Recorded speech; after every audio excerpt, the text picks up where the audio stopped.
ওগো দয়াময়, এতদিন শুনেছি বটে, বিষয়ের মাঝে কবু কৃষ্ণ নয়, বিষয়ের দূরে কৃষ্ণ জানিব নিশ্চয়। কারণ বিষয়ের মধ্যে কোনোদিন কৃষ্ণ ভক্তি হয় না। তাই যদি হয়, তুমি কেন সেই বিষয়ে ঘরে গেলে? কি বাবা, মা ভাবুন তো, যারা কামনাকে ভালোবেসেছে তারা কৃষ্ণ ধনকে ভালোবাসবে কি করে? কে বাবা, তারা তো অনায়াসে কামনা চরিতার্থ করতে যে কৃষ্ণকে তাড়িয়ে দিচ্ছে, কৃষ্ণকে ধ্বংস করছে। তাহলে কৃষ্ণ তার ঘরে যায় কেন? কেন গেল? দেখেছেন, এটাই হলো রাধারানীর অভিমান। মা, এই শিক্ষাটা মায়েদের বেশি করে নেওয়া উচিত। কেন জানেন? ভজনের সময় কোন মা যদি কামিনীর স্বভাব পরিত্যাগ করে মাতৃ স্নেহে শাসন করে, তার কৃষ্ণধন হারাবে না। বোঝা যায় কথা? এসব কথা না সব জায়গায় বলা যায় না, তথাপি রাত্রে আপনারা কষ্ট করে বসে আছেন তো, তাই দুটো কথা বলি। এই শাসনের ভারটাই কিন্তু আপনাদের উপরেই বর্তায়। কেন জানেন? মায়েরা হলো 9 গুণের অধিকারী, আর পুরুষেরা হলো মাত্র 6 গুণের অধিকারী। তথাপি এরা বেড়া ভাঙে, কিন্তু মায়েরা 9 গুণের অধিকারী হয়ে নিজেকে স্থির রাখতে পারে। এই জন্য এই শাসনের ভারটা মায়েদের উপরে বর্তায়। শাসন করতে হবে, যতটুকু প্রয়োজন ততটুকু দিতে হবে, অধিক না, এতে কিন্তু সর্বনাশ হবে। সাধনের সময় যদি কেউ ভাবে ওখানে গেলে আমি সুখ পাবো, ওখানে গেলে আনন্দ পাবো, ওখানে গেলে তৃপ্তি পাবো, মশাই ওখানে গেলেই সর্বনাশ হবে। ভজনে কখনো পরিণতি চেয়েও না, পরিণাম চেয়েও না, তাহলে কিন্তু সর্বনাশ হবে। কি বোঝো তা বোঝো, না হলে মুখ বোঝো। কি এই জন্য খুব তত্ত্বের ঘরের কথা গো। তাইতে রাধারানী বলছে, শোনো, যার কাছে বধূ অপেক্ষা সোনার মূল্য বেশি, বধূ সেই কুঞ্জে গেল কেন? শাসনটা দেখুন। যাও, এই মুহূর্ত আমার ঘর থেকে চলে যাও, আমি তোমার এই বদন আর দেখব। দেখেছেন মা, সাপের চলার গতি যেমন বক্র, প্রেমের চলার গতিও কিন্তু বক্র। সাপ যেমন চলতে চলতে কখনই ফোনা তুলবে কেউ যেমন জানে না, তোদের প্রেম চলতে চলতে কখন যে বাঁক নেবে কেউ কিন্তু তা জানে না। জানে প্রেম এই ভালো তো এই মন্দ, নাকি? রাধারানীর অভিমান হয়েছে, তখন ভগবান রাধারানীর চরণটা জড়িয়ে ধরেছে।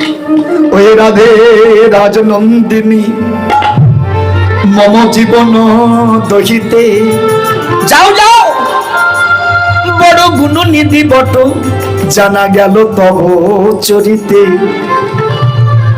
কিঞ্চিৎ তপি কস্মিন নব রাধগ্ন করমি, সংকেত করি আন ঘরে যাও, নিশি জাগরি হামি। বধূ, সংকেত তুমি আমাকে দিলে, আর যার কাছে সোনার মূল্য বেশি, যে তোমায় ভালোবাসে না, সে তার কুঞ্জে তুমি গেলে। যাও, এই মুহূর্তে তুমি আমার কুঞ্জ পরিত্যাগ করো। সখীদের ডেকে বলছে, ললিতা, বিশাখা, আমার কথা শোন, এই মুহূর্তে আমাকে বধূকে চলে যেতে বল। ওকে উঠে যেতে বল করে সই,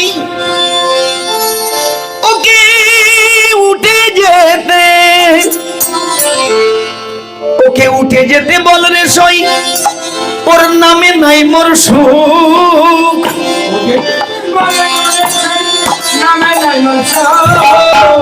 উঠে যেতে বল রে সই, নামে নাই মোর সুখ।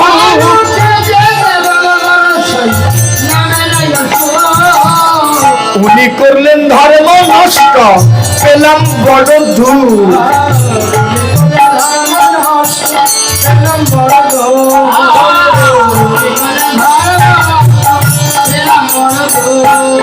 আরে উনি নাটের গুরু গোসাই, উনি নাটের গুরু।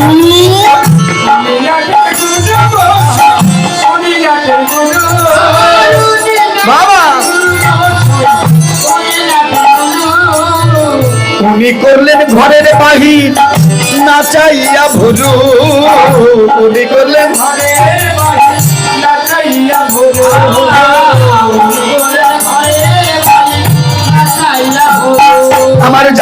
কুলো মানুষ সবই গেল, ওই কালো রূপে নয়ন দিয়ে জাদু কুলো মানুষ সবই গেল।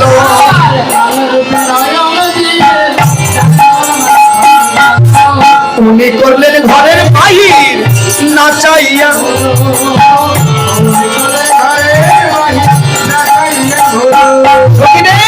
এই মুহূর্তকে চলে যেতে বল, আমি ওই বদন আর দেখবো না। এই ওই ভোলা ভালা নয়ন দেখে বদন দেখে মনে করিস না অত সহজ। ওর এই রূপে ওর এই নয়নে নয়ন যে দিয়েছে না, তার জাত কুল মান ধর্ম কিচ্ছু থাকে না, সব হরণ করে নেয়। তাই শোন, এই মুহূর্তে আমাকে চলে যেতে বল। এখন আমাদের আর কি প্রয়োজন, ওর তো অনেক হয়েছে। মায়েরা অনেক সময় বলেন না, যখন ওর কেউ ছিল না তখন আমি ছিলাম, এখন ওর অনেক হয়েছে, আমাদের কি দরকার বলে তো। রাধারানীর অবস্থাও তাই। এনে চন্দ্র হাতে দিত ছিল উহার কাজ,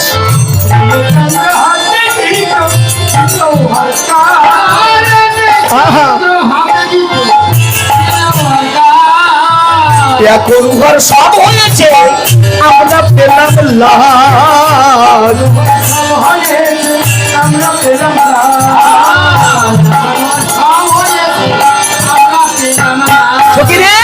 আমি যদি চাইতাম হাতে চাঁদ এনে দিতে পারতো, আর এখন তোর অনেক হয়েছে, আমাদের কি দরকার। এক্ষুনি চলে যেতে বল, আমি এই বদন আর দেখবো না। এটা তোদের বলে রাখি শোন, ও যেখানেতে বসে আছে তুলি ফেলো মাটি,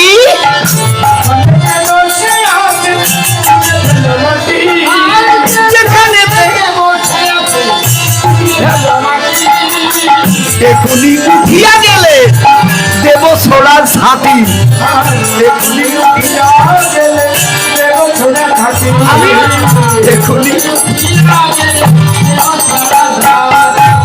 যেখানে বসে আছে ওখান থেকে চলে যেতে বল। আর চলে গেলে ওখানের মাটি কেটে যমুনায় ফেলে দে। ও চলে গেলে আমি ঘুমোয়ের ছড়া দিয়ে অপবিত্র জায়গা পবিত্র করে দেবো।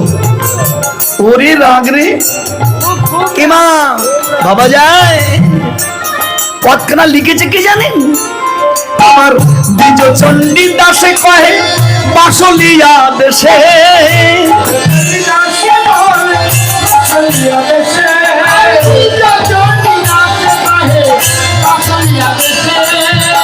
উহার সঙ্গে লেহ করি তনু হইল শেষ।